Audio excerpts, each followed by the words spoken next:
The tiny state should give up and accept its unfolding defeat in the proxy war against Sudan. Yet bin Zayed continued his aggression, branding Sudan as a safe haven for terrorism.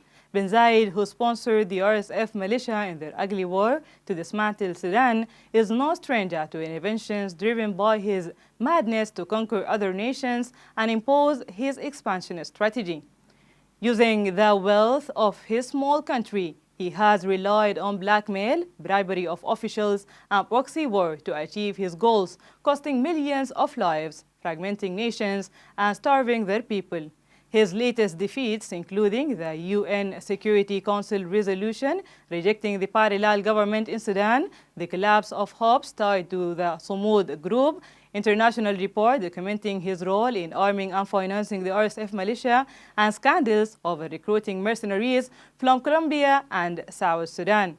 All of this has left him with no choice but to adopt fragile, false allegations linking Sudan to terrorism. Allegations that the world now knows carry no weight, as he himself has become the true franchisee of terrorism in the region.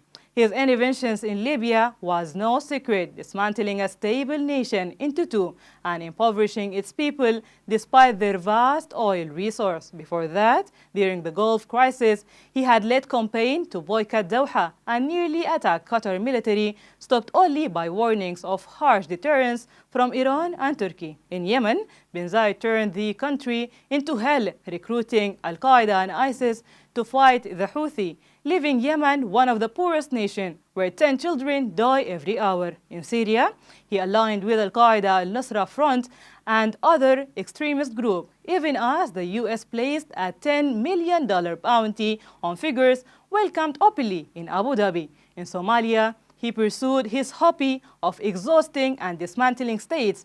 After fueling separation in Somaliland, he is now inside Jubaland and Puntland, while secretly supporting Al-Shabaab and ISIS as branding or bringing our bargaining chips.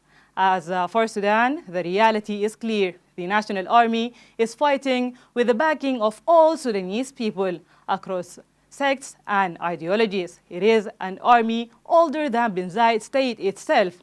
So who is the terrorist and who supports terrorism? Across the Arab world, his nickname is well known as the Devil of Arabs. But now, after Sudan removed his horns, he stands exposed as a devil without power. In the end, Sudan will be victorious and bin Zayed will sink in his tiny state into further isolation.